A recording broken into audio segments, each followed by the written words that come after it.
जय हिंद दोस्तों, स्वागत है आप लोगों का आपके अपने चैनल टारगेट एजुकेशन में।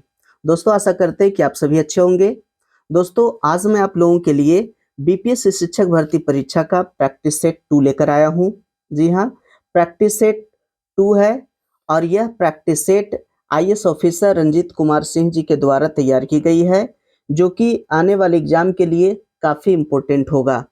तो दोस्तों अगर आप मेरे चैनल पे नए हैं तो चैनल को सब्सक्राइब कर ले, बेल आइकन को जरूर दबाइए ताकि जब भी हम महत्वपूर्ण वीडियो डालें तो उसका नोटिफिकेशन आप लोगों तक आसानी से पहुंच सके।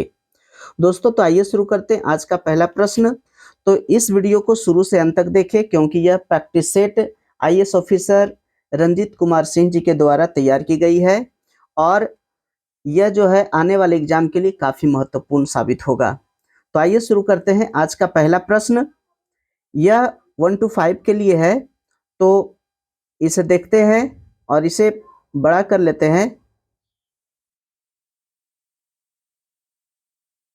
जी हाँ दोस्तों, तो इसका आज का पहला प्रश्न है सुमेलित कीजिए। जी हाँ, सुमेलित करना है। यहाँ दिया गया है दोस्तों कि ए है राजा राम मोहन राय और इधर 1 2 3 4 करके है, इसको सुमेलित करना है। तो राजा राम मोहन राय का संबंध किससे था? तो राजा राम मोहन राय का संबंध था ब्रह्म समाज की स्थापना से, यानी कि ए का 3। और विवेकानंद का संबंध था रामकृष्ण मिशन से। दयानंद सरस्वती का संबंध था आर्य समाज से और एम जी रनाडे का संबंध था प्रार्थना समाज से। यानी कि ए का जो होगा ए का 3, तो यहाँ देखिए ए का 3 जो है ये सी और डी में है। और बी देखते हैं कि विवेकानंद बी का 1 जो है, देखिए बी का 1 देखिए सी में है। तो यहाँ से हमें ऑप्शन सी जो है सही पकड़ा गया, तो इसलिए इसका सही आंसर होगा ऑप्शन सी। अब देखिए सी का देखिए दयानंद सरस्वती का आर्य समाज 4, तो सी का देखिए 4 है। और एम जी रनाडे यानी डी का 2, तो डी का देखिए यहाँ 2 है। तो हम यहाँ 2 ऑप्शन से भी इसे छाट सकते थे, लेकिन यहाँ पे सभी जो है राजा राम मोहन राय ब्रह्म समाज की स्थापना किए, विवेकानंद रामकृष्ण मिशन की स्थापना किए, दयानंद सरस्वती आर्य समाज की स्थापना किए और एम जी रनाडे प्रार्थना समाज की स्थापना किए। इस प्रकार से इसका सही आंसर दोस्तों ऑप्शन सी होगा। नेक्स्ट प्रश्न है 2 नंबर का। निम्नलिखित में से किसे मदर ऑफ इंडियन रिवॉल्यूशन कहा जाता है? जी हाँ, मदर ऑफ इंडियन रिवॉल्यूशन किसे कहा जाता है? दोस्तों इसका सही आंसर होगा option A, madam Bhikaji Cama. Madam Bhikaji Cama को ही मदर ऑफ इंडियन रिवॉल्यूशन कहा जाता है। और यह जो है ये जर्मनी के स्टुटगार्ट, जी हाँ, इनका जन्म जो हुआ था जर्मनी में हुआ था और इन्होंने पहला तिरंगा इन्होंने ही फहराए थे। नेक्स्ट है तीसरा नंबर का कि निम्नलिखित में से कौन सा बजट भारत का पहला पेपरलेस बजट प्रस्तुति है? जी हाँ, पहला पेपरलेस बजट कौन सा है? इसका सही आंसर होगा ऑप्शन सी, बजट 2021-22। नेक्स्ट प्रश्न है 4 नंबर का कि भारतीय लघु उद्योग विकास बैंक अधिनियम निम्नलिखित में से किस वर्ष पारित किया गया? इसका सही आंसर होगा ऑप्शन डी। यहाँ डी नहीं लिखा है, यहाँ ऑप्शन डी जो है ये सही आंसर होगा 1989 में। जी हाँ, 1989। नेक्स्ट है 5 नंबर का, अधोलिखित में से कौन सी ताम्रपाषाणी ग्रामीण संस्कृति प्राचीनतम है? जी हाँ, यहाँ जो दिया गया है इसमें से कौन सा ग्रामीण संस्कृति प्राचीनतम है? इसका सही आंसर होगा दोस्तों ऑप्शन ए, कायथा संस्कृति। नेक्स्ट है 6 नंबर का, मौर्य समाज की स्थापना के पहले समस्त उत्तरी भारत विभक्त था। तो उत्तरी भारत जो था वो किस में विभक्त था? इसका सही आंसर होगा ऑप्शन सी, 16 महाजनपद एवं गणराज्य में विभक्त था। जी हाँ, 16 महाजनपद में विभक्त था। नेक्स्ट है 7 नंबर का प्रश्न,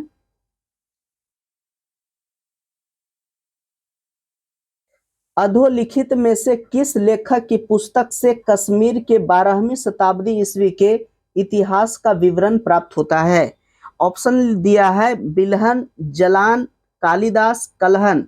तो दोस्तों इसका सही आंसर होगा ऑप्शन डी, कल्हन। जी हाँ, कल्हन के द्वारा राज तरंगिणी नामक एक पुस्तक लिखा गया जिसमें कश्मीर के बारे में विस्तृत वर्णन किया गया है।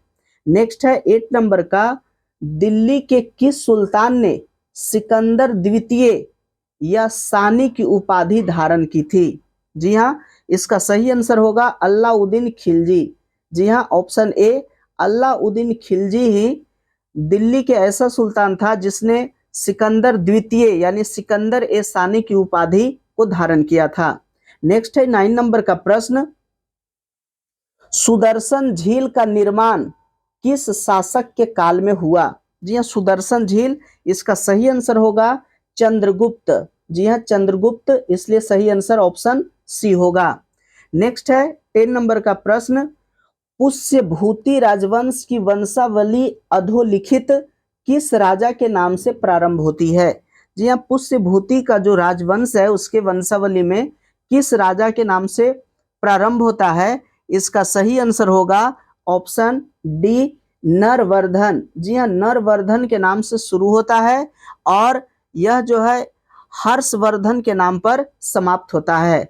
नेक्स्ट है 11 नंबर का, निम्नलिखित में से कौन सी गर्म धारा है? जी हाँ, कौन सी धारा जो है वो गर्म धारा है? इसका सही आंसर होगा ऑप्शन बी, क्यूरेशियो। जी हाँ, क्यूरेशियो धारा जो है वह एक गर्म जलधारा है। नेक्स्ट प्रश्न है दोस्तों 12 नंबर का, कि निम्नलिखित में से कौन सा परिवहन का सबसे सस्ता साधन है? जी हाँ, परिवहन का सबसे सस्ता साधन कौन है? ऑप्शन है रेल परिवहन, सड़क परिवहन, वायु परिवहन या जल परिवहन। तो दोस्तों जो सबसे सस्ता साधन है वो है जल परिवहन। जी हाँ, ऑप्शन डी, जल परिवहन जो है वो सबसे सस्ता साधन है। नेक्स्ट है 13 नंबर का, निम्नलिखित में से कौन सा अपर्दन अभिकर्ता यानी बालुका स्तूपों के निर्माण के लिए उत्तरदायी है? तो इसका सही आंसर होगा दोस्तों ऑप्शन बी, पवन अपर्दन। जी हाँ, पवन अपर्दन के कारण जो है काफी जो है ऊंचा ऊंचा बालू के टीला बन जाता है। नेक्स्ट है 14 नंबर का प्रश्न, निम्नलिखित में से कौन सी पृथ्वी के वायुमंडल की सबसे निचली परत है? जी हाँ, तो सबसे निचली परत जो होता है दोस्तों उसे कहते हैं क्षोभ मंडल। जी हाँ, क्षोभ मंडल जो है वायुमंडल के सबसे निचली परत है। दोस्तों ऐसे वायुमंडल मुख्यतः 5 परतों में विभाजित है, जिसमें से पहला है क्षोभ मंडल, दूसरा है समताप मंडल और तीसरा है मध्य मंडल। मध्य मंडल को ही कहा जाता है ओजोन मंडल, और चौथा जो है वो है आयन मंडल और पांचवा है वायुमंडल। तो दोस्तों इसमें जो वर्षा की जो घटना घटती है, जो वर्षा होती है वो होती है क्षोभ मंडल में, और वायुयान का जो उड़ान होता है, जी हाँ, वायुयान जो उड़ान भरती है वो समताप मंडल में। और ओजोन परत का ये विशिष्टता है कि वह जो है पराबैंगनी किरणों को रोकता है। नेक्स्ट प्रश्न है 15 नंबर का, कि निम्नलिखित में से कौन से ताप व्युत्क्रम के लिए आदर्श स्थितियां है? आदर्श स्थितियां कौन सा है? ऑप्शन इसका सही होगा ऑप्शन बी, जी हाँ, शांत एवं स्थिर वायु। जी हाँ, शांत एवं स्थिर वायु जो है वो ताप व्युत्क्रमण के लिए आदर्श स्थितियां हैं। दोस्तों ताप व्युत्क्रमण जो होता है उसे समझते हैं। सामान्यतः अगर ऊंचाई बढ़ती है तो ताप कम होता है, ऊंचाई बढ़ने के साथ ही तापमान कम होता है, लेकिन कुछ ऐसी स्थितियां होती है जिससे कि ताप जो है ऊंचाई बढ़ने के साथ साथ ताप बढ़ता है। तो जब ऊंचाई बढ़ने के साथ साथ ताप बढ़ता है उसी स्थिति को कहा जाता है ताप व्युत्क्रमण। जी हाँ, तो यह जो ताप व्युत्क्रमण की जो घटना घटती है तो शांत और स्थिर वायु में। नेक्स्ट है 16 नंबर का प्रश्न। जी हाँ, 16 नंबर का प्रश्न, बिहार के किस जिले में तेल्हाड़ कुंड जलप्रपात अवस्थित है? जी हाँ, तेल्हाड़ कुंड जलप्रपात बिहार के किस जिले में अवस्थित है? इसका सही आंसर होगा ऑप्शन सी, जी हाँ, कैमूर जिले में तेल्हाड़ कुंड जलप्रपात अवस्थित है। नेक्स्ट प्रश्न दोस्तों 17 नंबर का, एशिया की सबसे बड़ी एवं ताजा जल वाली गोखुर झील बिहार में कौन सी है? जी हाँ, ताजा झील, ताजा पानी का झील और गोखुर झील निम्न में से कौन सा है? इसका सही आंसर होगा ऑप्शन बी, कनवार झील। जी हाँ, कनवार झील जो है यह बिहार के बेगूसराय जिला में है और इसी को कहा जाता है कांवर झील। तो कांवर झील को ही कनवार झील कहा जाता है और यह बिहार के बेगूसराय जिला में स्थित है। नेक्स्ट है 18 नंबर का प्रश्न, पृथ्वी की बाह्य परत को क्या कहते हैं? जी हाँ, पृथ्वी की जो बाह्य परत है उसको क्या कहते हैं? क्षोभ मंडल या पपड़ी क्रस्ट, स्थल मंडल या जल मंडल? तो दोस्तों इसे कहा जाता है पपड़ी या क्रस्ट, इसी को कहा जाता है भूपर्पट्टी। जी हाँ, पृथ्वी जिस पर हम लोग निवास करते हैं उसकी जो ऊपरी परत है जहां हम लोग रहते हैं वो पपड़ी कहलाता है, यानी भूपर्पट्टी कहलाता है। नेक्स्ट 19 नंबर का प्रश्न है, गोदावरी नदी निकलती है, गोदावरी नदी कहाँ से निकलती है? सही आंसर होगा ऑप्शन डी, जी हाँ, यह नासिक से निकलती है गोदावरी नदी। इसे दक्षिणी गंगा भी कहा जाता है और यह जो है पश्चिम घाट के त्रयंबक पहाड़ी से निकलती है। इसकी कुल लंबाई 1465 किलोमीटर है। जी हाँ, 1465 किलोमीटर इसकी कुल लंबाई है गोदावरी की और इसे दक्षिणी गंगा के नाम से भी जाना जाता है। नेक्स्ट है 20 नंबर का, स्वेज नहर जोड़ती है। जी हाँ, स्वेज नहर किसको जोड़ती है? सही आंसर हो जाएगा ऑप्शन बी, भूमध्य सागर और लाल सागर। जी हाँ, स्वेज नहर जो है यह भूमध्य सागर और लाल सागर को जोड़ती है। दोस्तों 1858 में एक फ्रांसीसी इंजीनियर फर्डिनेंड की देखरेख में स्वेज नहर का निर्माण किया गया था और यह 10 वर्षों में बनकर तैयार हो गया था। जी हाँ, स्वेज नहर 10 वर्षों में बनकर तैयार हुआ और यह नहर जो है 168 किलोमीटर लंबी, 60 मीटर चौड़ी और औसत 16.5 मीटर गहरी है। जी हाँ, नेक्स्ट है 21 नंबर का प्रश्न, निम्नलिखित में से कौन सा संविधान के 73वें संविधान संशोधन में सम्मिलित है? 73वें संविधान संशोधन में कौन सा सम्मिलित है?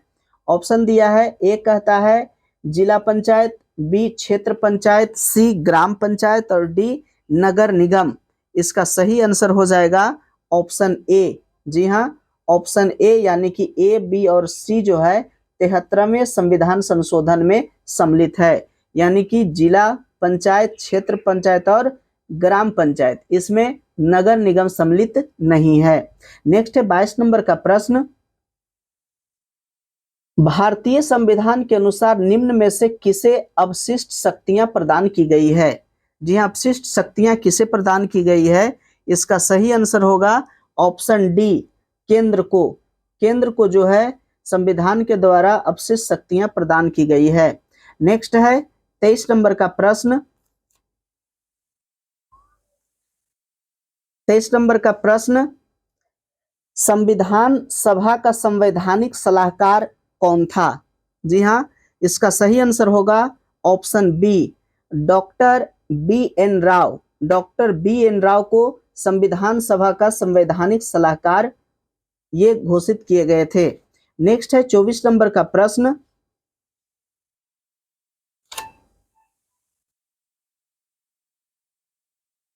चौबीस नंबर में कि भारतीय संसद की सबसे बड़ी समिति कौन सी है? जी हाँ, इसका सही आंसर होगा ऑप्शन बी, प्राक्कलन समिति। भारतीय संसद की सबसे बड़ी समिति प्राक्कलन समिति है।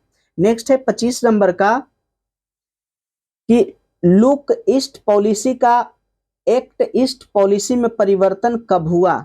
जी हाँ, लुक ईस्ट पॉलिसी का एक्ट ईस्ट पॉलिसी में परिवर्तन कब हुआ?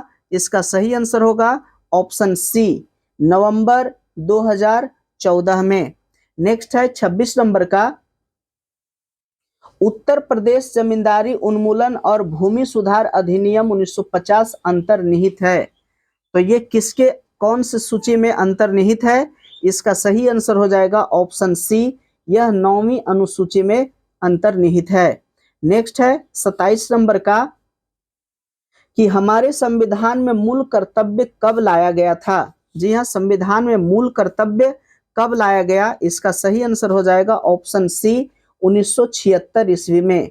जी हाँ, 1976 ईस्वी में ही 42वें संविधान के तहत यह जो है संविधान में मूल कर्तव्य को जोड़ा गया 1976 ईस्वी में। नेक्स्ट है, कभी कभी प्रश्न आता है कि यह कैवां संशोधन में मूल कर्तव्य को संविधान में जोड़ा गया, तो इसका आंसर होगा 42वां संशोधन। और 42वां संशोधन कब हुआ, 1976 ईस्वी में। नेक्स्ट है 28 नंबर का कि सर्वप्रथम पंचायती राज का गठन किस वर्ष हुआ था। जी हाँ, पंचायती राज का गठन किस वर्ष हुआ था, सही आंसर होगा ऑप्शन ए 1959 ईस्वी में।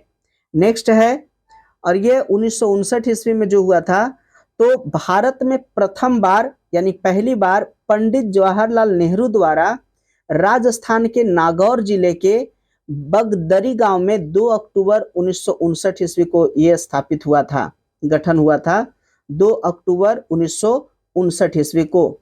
नेक्स्ट है 29 नंबर का प्रश्न, बिहार के किस जिले को सिल्क सिटी के नाम से जाना जाता है। जी हाँ, बिहार का कौन सा जिला सिल्क सिटी है, इसका सही आंसर हो जाएगा ऑप्शन सी भागलपुर। जी हाँ, भागलपुर को ही सिल्क सिटी कहा जाता है क्योंकि यहाँ रेशम की लोकप्रिय किस्म तसर रेशम का उत्पादन होता है। जी हाँ, तसर का उत्पादन जो है वो भागलपुर में होता है, इसलिए इसको सिल्क सिटी के नाम से भी जाना जाता है। दोस्तों, अगर आप मेरे चैनल पे नए हैं तो चैनल को सब्सक्राइब जरूर कर ले, ताकि जब भी इसी प्रकार की महत्वपूर्ण वीडियो हम अपलोड करें तो उसका नोटिफिकेशन आप लोगों तक आसानी से पहुंच सके। नेक्स्ट प्रश्न है 30 नंबर का, भारत की जनगणना 2011 के अनुसार बिहार में महिला साक्षरता दर क्या है, इसका सही आंसर होगा ऑप्शन डी 51.50। जी हाँ, महिला साक्षरता दर 51.50, जबकि पुरुष साक्षरता दर 71.20 जो है पुरुष के साक्षरता दर 2011 के अनुसार। नेक्स्ट है 31 नंबर का कि अरहर की संकर किस्म कौन है। जी हाँ, अरहर की संकर किस्म कौन है, इसका सही आंसर होगा दोस्तों ऑप्शन ए ICPH8। नेक्स्ट है 32 नंबर का, स्वतंत्र भारत के प्रथम विधि आयोग के अध्यक्ष कौन थे। जी हाँ, स्वतंत्र भारत के प्रथम विधि आयोग के अध्यक्ष कौन थे, तो ऑप्शन देखते हैं। ऑप्शन ए लिखता है न्यायाधीश जेल कपूर, बी है न्यायाधीश VK सुंदरम, और नेक्स्ट ऑप्शन देखते हैं, जी हाँ 32 का नेक्स्ट ऑप्शन सी है न्यायाधीश TV वेंकट रामायर, और डी है श्री MC सेतलवाद।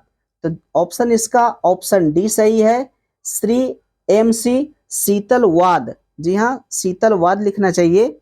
और यह जो है शीतलवाद स्वतंत्र भारत के प्रथम विधि आयोग का जो गठन हुआ था, तो उस समय ये अटॉर्नी जनरल के पद पर भी ये नियुक्त किए गए थे। नेक्स्ट है 33 नंबर का, ग्रीन हाउस में सब्जियों को उगाने की विधि को क्या कहते हैं। ग्रीन हाउस में सब्जियों को उगाने की विधि को क्या कहते हैं, इसका सही आंसर हो जाएगा ऑप्शन डी वेजिटेबल फोर्सिंग। जी हाँ, वेजिटेबल फोर्सिंग कहा जाता है। नेक्स्ट है 34 नंबर का प्रश्न कि मृदाओं के कण घनत्व का औसत मूल्य होता है।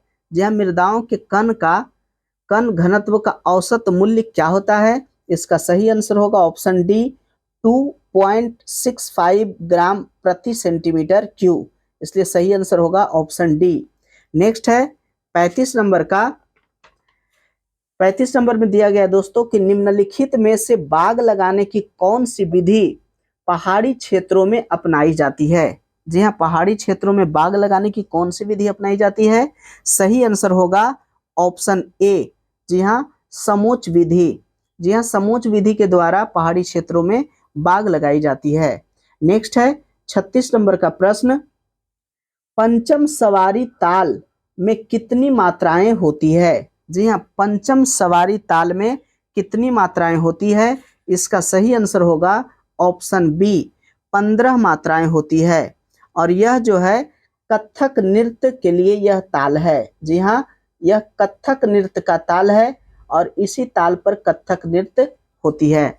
नेक्स्ट है 37 नंबर का, वंदे मातरम देश का गान का रचयिता कौन है? जी हाँ, वंदे मातरम जो राष्ट्रीय गीत है उसके रचयिता कौन है? तो सही आंसर होगा बंकिम चंद्र चटर्जी। जी हाँ, वंदे मातरम के रचनाकार बंकिम चंद्र चटर्जी हैं। नेक्स्ट है 38 नंबर का, राग भैरव का गायन समय क्या है? जी हाँ, राग भैरव जो गीत है वो कब गाया जाता है? तो इसका सही आंसर होगा ऑप्शन सी, प्रातः काल में। जी हाँ, राग भैरव गीत जो है प्रातः काल में गाया जाने वाला गीत है। नेक्स्ट है 39 नंबर का, 39 में है कि भारत में यदि एक राज्य एक चुनाव लागू किया जाता है तो भारतीय संविधान के किस अनुच्छेद में संशोधन की आवश्यकता होगी? जी हाँ, अगर भारत में एक राज्य एक चुनाव लागू किया जाता है तो भारतीय संविधान के किस अनुच्छेद में संशोधन की आवश्यकता होगी? इसका सही आंसर होगा जी हाँ 356, अनुच्छेद 356, ऑप्शन सी। नेक्स्ट है 40 नंबर का, विशिष्ट मृदा में मृदा वर्ग कणों के आपेक्षिक अनुपात को क्या कहते हैं? सही आंसर होगा ऑप्शन ए, मृदा कणाकार।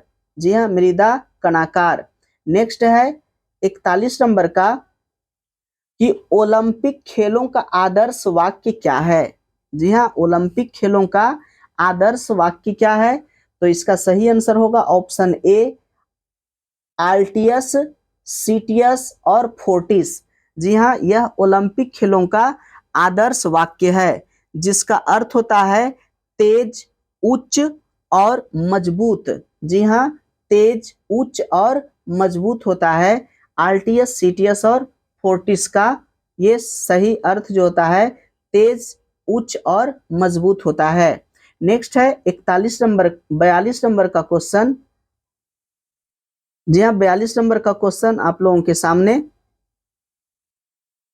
निम्नलिखित में से कौन से अर्जुन पुरस्कार विजेता हैं? जी हाँ, कौन से अर्जुन पुरस्कार विजेता हैं? सही आंसर होगा ऑप्शन ए, पुलेला गोपीचंद। जी हाँ, पुलेला गोपीचंद जो है ये अर्जुन पुरस्कार विजेता हैं और यह जो है इंडियन बैडमिंटन टीम के कोच रह चुके हैं। नेक्स्ट है 43 नंबर का, कि मनोरंजन कितने प्रकार के होते हैं? जी हाँ, मनोरंजन कितने प्रकार के होते हैं? सही आंसर होगा ऑप्शन 8। जी हाँ, ऑप्शन ए, 8 प्रकार के होते हैं। नेक्स्ट है 44 नंबर का, निम्नलिखित में से कौन सा आसन घुटनों की शक्ति के लिए अच्छा होता है? जी हाँ, घुटनों की शक्ति के लिए कौन सा आसन अच्छा होता है? सही आंसर होगा ऑप्शन डी, ब्रजासन। जी हाँ, ब्रजासन जो है वो घुटनों के लिए अच्छा होता है। नेक्स्ट है 45 नंबर का, कि प्रथम राष्ट्रीय खेल विश्वविद्यालय कहाँ खोला गया है? जी हाँ, प्रथम राष्ट्रीय खेल विश्वविद्यालय कहाँ खोला गया है? इसका सही आंसर हो जाएगा ऑप्शन बी, मणिपुर में। नेक्स्ट है 46 नंबर का, संतुलित आहार में सुरक्षात्मक पोषक तत्व कौन सा है? जी हाँ, सुरक्षात्मक पोषक तत्व कौन सा है? सही आंसर होगा ऑप्शन बी, जी हाँ, विटामिन व खनिज लवण। नेक्स्ट 47 नंबर का प्रश्न है दोस्तों, कि निम्नलिखित विधियों में से भोजन पकाने की सोलर विधि क्या है? जी हाँ, भोजन पकाने की सोलर विधि क्या है? सही आंसर होगा ऑप्शन सी, उबालना। नेक्स्ट है 48 नंबर का, कि ट्रिप्सिन एंजाइम किस क्रिया में सहायक होता है? जी हाँ, ट्रिप्सिन एंजाइम जो है वो किस क्रिया में सहायक होता है? सही आंसर होगा ऑप्शन सी, प्रोटीन के पाचन में। जी हाँ, प्रोटीन के पचाने में ट्रिप्सिन एंजाइम जो है वो सहायक होता है। नेक्स्ट है 49 नंबर का, चेचक के विषाणु का नाम बताइए। जी हाँ, चेचक के विषाणु का नाम क्या है? इसका सही आंसर होगा ऑप्शन सी, वेरियोला वायरस। जी हाँ, चेचक जो है वेरियोला नामक वायरस के कारण होता है और यह वायरस जो है रोगी के छींकने या खांसने से भी यह रोग जो है फैलता है। नेक्स्ट है 50 नंबर का। दोस्तों, अगर आप मेरे चैनल पे नए हैं तो चैनल को सब्सक्राइब जरूर कर ले, ताकि जब भी हम महत्वपूर्ण वीडियो अपलोड करें उसकी नोटिफिकेशन आप लोगों तक आसानी से पहुंच जाए। तो दोस्तों 50 नंबर का प्रश्न है, शेफर विधि का प्रयोग किया जाता है। शेफर विधि का प्रयोग कब किया जाता है? इसका सही आंसर होगा ऑप्शन सी, रोगी के पानी में डूबने पर। जी हाँ, जब रोगी जब पानी में कोई अगर डूब जाता है तो उसको पेट के बल लिटा करके उसके फेफड़ों पर दबाव दिया जाता है ताकि उसका श्वसन ठीक हो, तो इसे शेफर विधि कहा जाता है। नेक्स्ट है 51 नंबर का, संपोषणीय विकास के संकल्पना की व्याख्या सर्वप्रथम किसमें की गई है? जी हाँ, संपोषणीय विकास के संकल्पना की व्याख्या सर्वप्रथम किसमें की गई है? तो इसका सही आंसर होगा दोस्तों ऑप्शन ए, ब्रटलैंड कमीशन रिपोर्ट में। नेक्स्ट है 52 नंबर का। जी 52 नंबर का, निम्न में से किसे भारत का राष्ट्रीय जलीय जीव कहा जाता है? जी हाँ, भारत का राष्ट्रीय जलीय जीव कौन सा है? इसका सही आंसर होगा ऑप्शन ए, डॉल्फिन गंगेरिका। जी हाँ, इसे गांगे डॉल्फिन भी कहा जाता है। नेक्स्ट है 53 नंबर का प्रश्न कि किस वर्ष वन संरक्षण अधिनियम पारित किया गया था? जी हाँ, वन संरक्षण अधिनियम किस वर्ष पारित किया गया? इसका सही आंसर होगा ऑप्शन बी, 1980 ईस्वी में। नेक्स्ट है 54 नंबर का कि निम्नलिखित में से कौन सी हरित गृह प्रभाव गैस नहीं है? जी हाँ, कौन सा गैस जो है हरित गृह प्रभाव गैस नहीं है? सही आंसर होगा ऑप्शन सी, नाइट्रोजन जो है हरित गृह प्रभाव गैस नहीं है। तो आप ध्यान दीजिएगा कि ओजोन, मीथेन और कार्बन डाइऑक्साइड ये हरित गृह प्रभाव गैस है, जबकि नाइट्रोजन जो है हरित गृह प्रभाव गैस नहीं है। नेक्स्ट है 55 नंबर का, निम्नलिखित में से कौन सी मृदा संरक्षण की विधि नहीं है? मृदा संरक्षण की विधि निम्न में से कौन सी नहीं है? ऑप्शन है मृदा अपरदन को रोकना, जैविक खाद, फसल चक्र, कीटनाशक का रसायन। तो इसका सही आंसर होगा ऑप्शन डी, कीटनाशक रसायन। जी हाँ, कीटनाशक रसायन से मृदा संरक्षण नहीं किया जा सकता है। मृदा संरक्षण का मतलब होता है मिट्टी को बचाना। दोस्तों, तो मिट्टी को हम मृदा अपरदन यानी मिट्टी को कटाव को रोक करके भी उसका संरक्षण कर सकते हैं, बचाव कर सकते हैं। जैविक खाद, जी हाँ, जो जैविक खाद होता है कंपोस्ट, जैसे हम लोग के तरफ जो गिनौरा होता है वो जैविक खाद होता है, तो जैविक खाद के द्वारा भी मृदा अपरदन को रोका जा सकता है। और फसल चक्र, फसल चक्र उसे कहते हैं कि इस वर्ष भर में एक ही खेत में अगर 3 या 3 से अधिक फसलों को अगर उपजाया जाए तो उसे फसल चक्र कहा जाता है।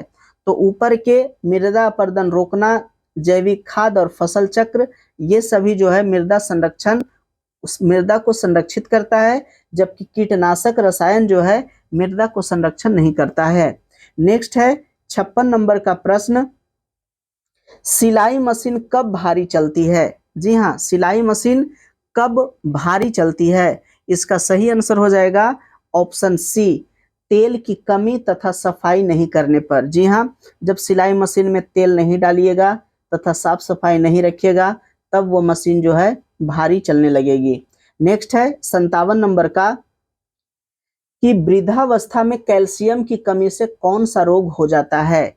जी हाँ, कैल्शियम की कमी से कौन सा रोग होता है? सही आंसर है ऑप्शन डी, ऑस्टियोपोरोसिस। जी हाँ, ऑस्टियोपोरोसिस जो है ये वृद्धावस्था में कैल्शियम की कमी से होने वाला रोग है। दोस्तों, इस रोग में क्या होता है कि हड्डी जो है कमजोर हो जाता है और बहुत जल्दी टूटने की संभावना होती है। नेक्स्ट है 58 नंबर का कि हीमोग्लोबिन में प्रोटीन नामक तत्व कौन सा है? जी हाँ, हीमोग्लोबिन में प्रोटीन नामक तत्व कौन सा है? इसका सही आंसर हो जाएगा ऑप्शन ए, ग्लोबिन। जी हाँ, ग्लोबिन जो है हीमोग्लोबिन में प्रोटीन पाया जाता है। जी हाँ, ग्लोबिन। नेक्स्ट है 59 नंबर का कि आजकल यूरोप और भारत में किस जर्मन शिक्षा शास्त्री की पाठ्य योजना पद्धति प्रचलित है। जी हाँ, कौन सा शिक्षा शास्त्री जो जर्मन शिक्षा शास्त्री हैं जिनके पाठ्य योजना जो है प्रचलित है। इसका सही आंसर हो जाएगा ऑप्शन बी, हर्बर्ट का। जी हाँ, हर्बर्ट का ही पाठ्य योजना जो है प्रचलित है। नेक्स्ट है 60 नंबर का, योजना विधि आधारित है। जी हाँ, योजना विधि किस पर आधारित है। सही आंसर हो जाएगा ऑप्शन सी, करके सीखने पर। जी हाँ, करके सीखने पर इसी विधि को कहा जाता है योजना विधि। नेक्स्ट है 61 नंबर का कि निम्नलिखित में से कौन प्रसिद्ध INA मुकदमे के वकील थे। जी हाँ, INA मुकदमे के वकील कौन थे। ऑप्शन है सुभाष चंद्र बोस, बी है सी राजगोपालाचारी और सी है, जी हाँ सी ऑप्शन देखिए, ऑप्शन सी है आसफ अली और डी है भूला भाई देसाई। तो इसका सही आंसर होगा, इसमें देखिए इसका दो आंसर है, इसका ऑप्शन सी और ऑप्शन डी दोनों सही है। ऑप्शन सी और ऑप्शन डी दोनों सही है। आसफ अली भी और भूला भाई देसाई ये दोनों आजाद हिंद फौज के वकील थे। नेक्स्ट है 62 नंबर का, 14-15 अगस्त 1947 की मध्य रात्रि को अंतरिम संसद के रूप में किसने सत्ता ग्रहण की। जी हाँ, 14-15 अगस्त 1947 की मध्य रात्रि को अंतरिम संसद के रूप में किसने सत्ता ग्रहण की। इसका सही आंसर हो जाएगा ऑप्शन बी, संविधान सभा। जी हाँ, संविधान सभा ही जो थे वो सत्ता को ग्रहण किए थे। नेक्स्ट है 63 नंबर का कि निम्नलिखित में से आजाद हिंद फौज के किस अधिकारी ने लाल किले पर चलाए गए मुकदमे का सामना नहीं किया। जी हाँ, तो इसका सही आंसर हो जाएगा ऑप्शन सी, मोहन सिंह। जी हाँ, मोहन सिंह उस आजाद हिंद फौज के जब लाल किले पर चलाए गए मुकदमा जो था उसमें मोहन सिंह उस मुकदमे का सामना नहीं किए, क्योंकि ये कैप्टन मोहन सिंह को पहले ही पकड़ करके सजा दे दिया गया था, इसलिए इन पर मुकदमा नहीं चला था। नेक्स्ट है 64 नंबर का,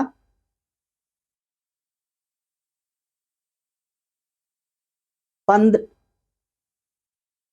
64 में है 14-15 अगस्त 1947 की मध्य रात्रि केंद्रीय असेंबली में इकबाल का गीत हिंदुस्तान हमारा तथा जन गण मन किसने गाया।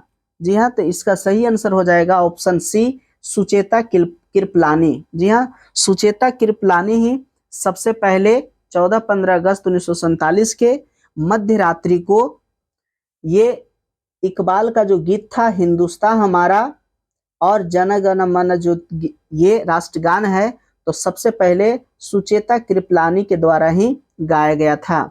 नेक्स्ट है 65 नंबर का कि गांधी जी दक्षिण अफ्रीका में कितने वर्ष रहे थे। जी हाँ, गांधी जी दक्षिण अफ्रीका में कितने वर्ष रहे थे, तो वो दक्षिण अफ्रीका में 21 वर्ष रहे थे, इसलिए इसका सही आंसर होगा ऑप्शन बी। नेक्स्ट प्रश्न है दोस्तों 66 नंबर का कि भारतीय असंतोष के पिता के रूप में बाल गंगाधर तिलक को किसने कहा था। जी हाँ, बाल गंगाधर तिलक को भारतीय असंतोष का पिता कहा था, तो यह जो है किसने कहा था। इसका सही आंसर है ऑप्शन सी, वेलेंटाइन सिरोल। जी हाँ, वेलेंटाइन सिरोल ही बाल गंगाधर तिलक को भारतीय असंतोष के पिता कहा था। नेक्स्ट है 67 नंबर का प्रश्न, सुभाष चंद्र बोस के पूर्व INA का कमांडर कौन था। जी हाँ, INA का कमांडर कौन था सुभाष चंद्र बोस से पहले। इसका सही आंसर होगा option B, captain Mohan Singh. जी हाँ, कैप्टन मोहन सिंह सुभाष चंद्र बोस से पहले ही INA यानी कि आजाद हिंद फौज के कमांडर रह चुके थे। नेक्स्ट है 68 नंबर का प्रश्न, निम्न कथनों पर विचार कीजिए तथा नीचे दिए गए कूट से सही उत्तर चुनिए। जी हाँ, यहाँ दिया गया है कि सुभाष चंद्र बोस ने फॉरवर्ड ब्लॉक का गठन किया। सही बात है। Bhagat Singh Hindustan Republican Socialist Association संस्थापकों में से एक थे। जी हाँ, दोनों ऑप्शन सही है। तो यहाँ देखते हैं कि ऑप्शन क्या है। ऑप्शन ए कहता है केवल एक सही है, और बी कहता है केवल दो सही है, और सी कहता है एक एवं दो दोनों सही है। इसलिए ऑप्शन सी बिल्कुल सही आंसर है, एक एवं दो दोनों सही है। नेक्स्ट प्रश्न है,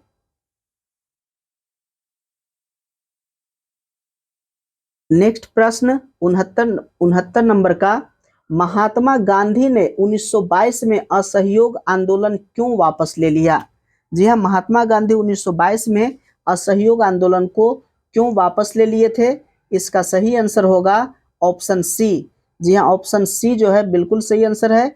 चौरा चौरी जो कांड हुआ था उसी के कारण जो है महात्मा गांधी 1922 के जो असहयोग आंदोलन था उसको वापस ले लिए गए। जी हाँ, तो यह जो चौरा चौरी जो हत्याकांड हुआ था यह हुआ था 5 फरवरी 1922 को, और यह जो है उत्तर प्रदेश के चौरा चौरी नामक जगह पर हुआ था।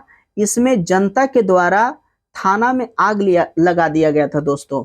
इसमें जनता जो उग्र था, आंदोलन कर रहा था, तो यहाँ की जनता जो है चौरा चौरी थाना में आग लगा दिया था, जिसके कारण से 22 पुलिस वाला जो है जिंदा जल करके मर गया था। इसी से दुखी होकर के महात्मा गांधी ने ये असहयोग आंदोलन को वापस ले लिए थे। नेक्स्ट है 70 नंबर का, भंडारी समिति किससे संबंधित है? जी हाँ, भंडारी समिति किससे संबंधित है? सही आंसर है ऑप्शन डी, क्षेत्रीय ग्रामीण बैंकों की पुनर्संरचना से। नेक्स्ट 71 नंबर का प्रश्न है,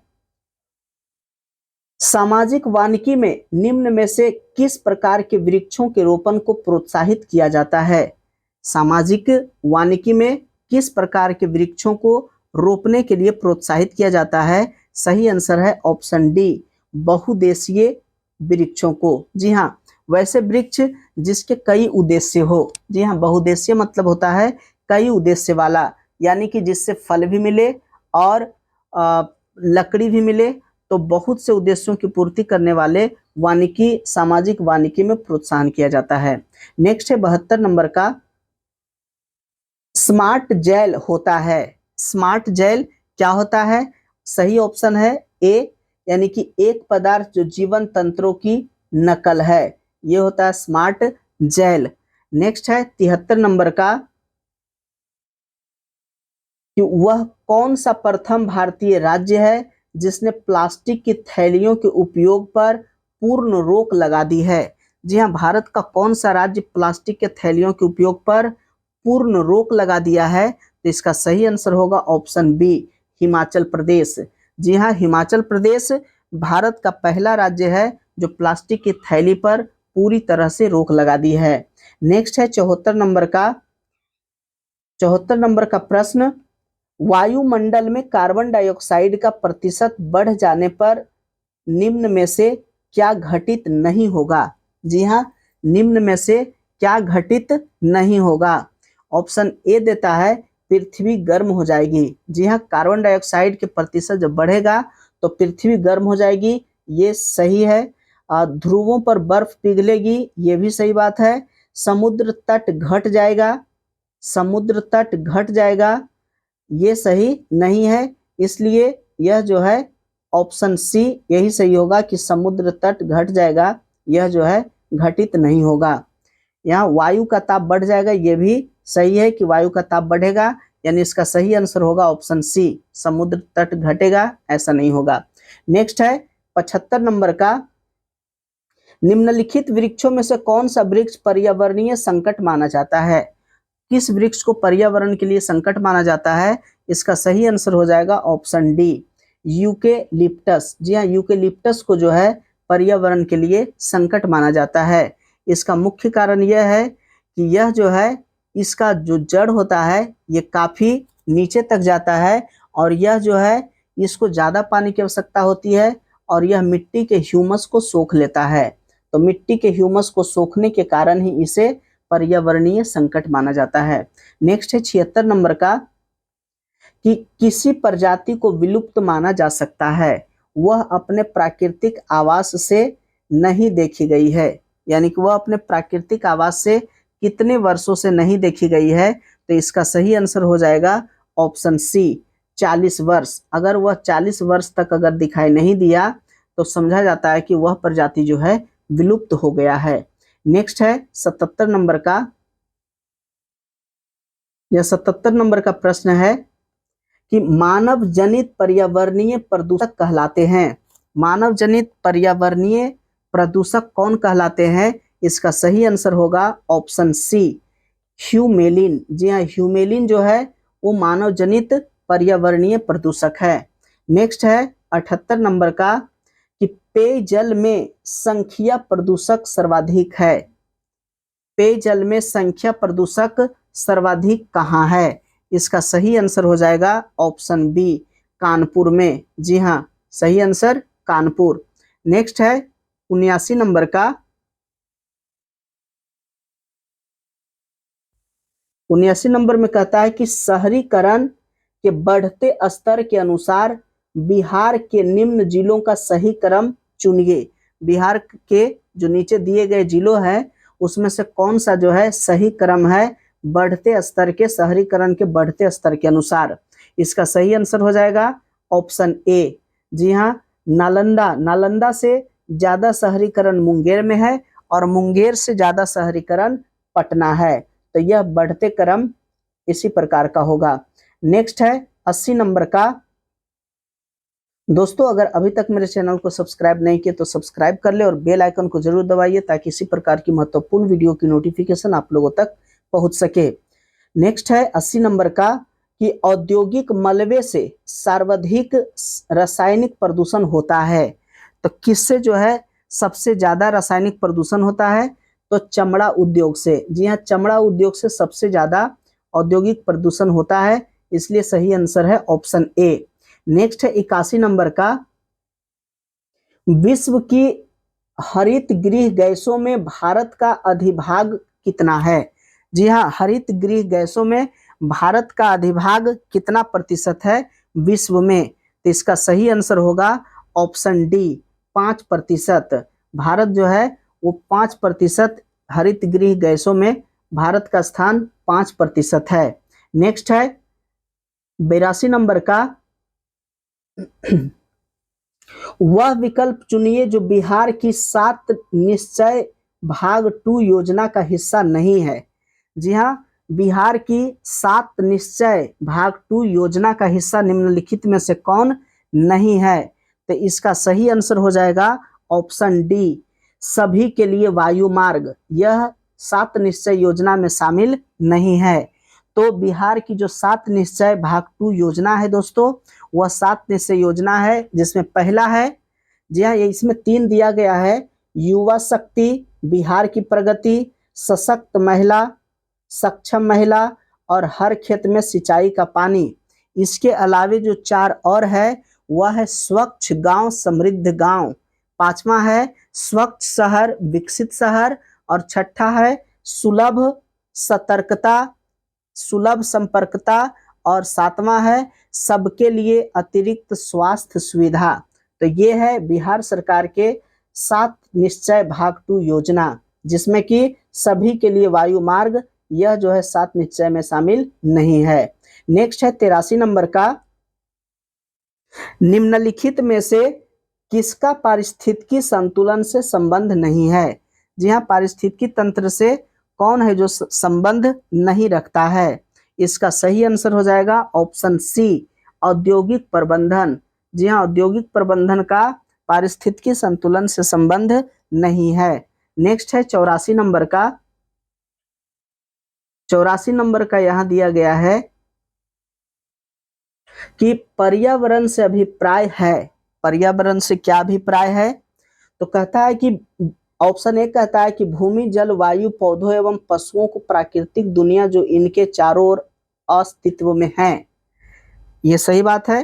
दूसरा कहता है उन संपूर्ण दशाओं का योग जो व्यक्ति को एक समय बिंदु पर घेरे हुए होती है, ये भी सही है।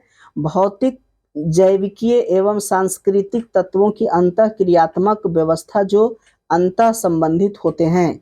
यह भी सही है, इसलिए ऑप्शन डी उपर्युक्त सभी सही है। जी इसका आंसर ऑप्शन डी होगा।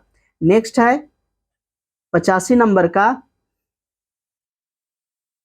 यह 85 नंबर का प्रश्न,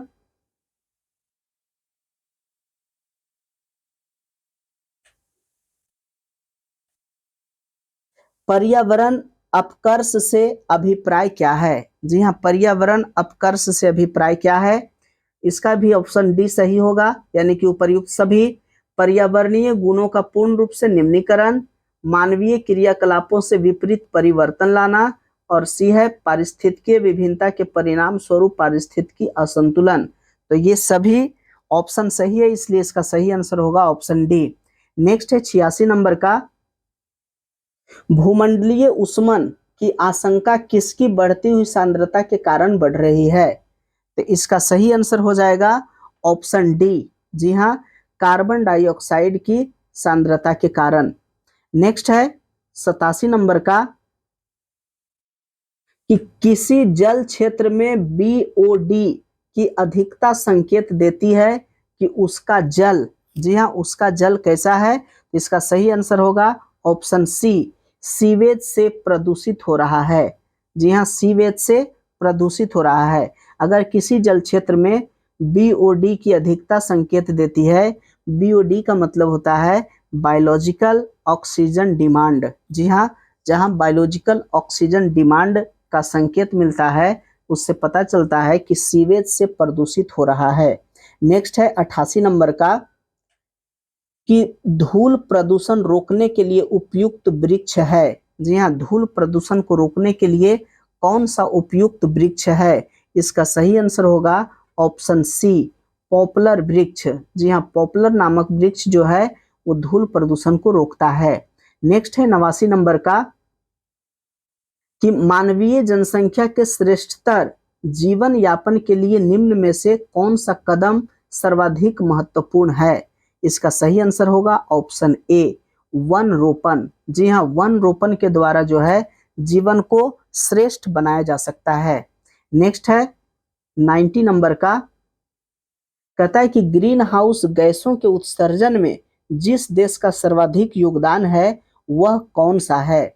जी हाँ, तो ग्रीन हाउस गैस में भारत का योगदान तो 5% है, लेकिन सबसे ज्यादा जो प्रदूषित कर रहा है, ग्रीन हाउस गैस जो उत्सर्जित कर रहा है, वह देश है संयुक्त राज्य अमेरिका। जी हाँ, संयुक्त राज्य अमेरिका जो है सबसे ज्यादा ग्रीन हाउस गैस को उत्सर्जित कर रहा है। तो दोस्तों, ये था 90 प्रश्न सामान्य अध्ययन का, और बाकी फिर इसके आगे जो है गणित का है। तो दोस्तों, गणित का और रीजनिंग का एक अलग वीडियो बनाएंगे विस्तार से। तो ये था सामान्य अध्ययन का 90 प्रश्न। आशा करते हैं कि ये वीडियो आप लोगों को अच्छा लगा होगा। अगर अच्छा लगा है तो लाइक कीजिएगा, अपने दोस्तों के साथ शेयर कीजिएगा, और प्यारा सा कमेंट जरूर कीजिएगा। और अगर अभी तक मेरे चैनल को सब्सक्राइब नहीं किए हैं तो सब्सक्राइब कर लीजिएगा, ताकि इसी प्रकार की महत्वपूर्ण वीडियो की नोटिफिकेशन आप लोगों तक आसानी से पहुंच सके। वीडियो देखने के लिए बहुत बहुत धन्यवाद।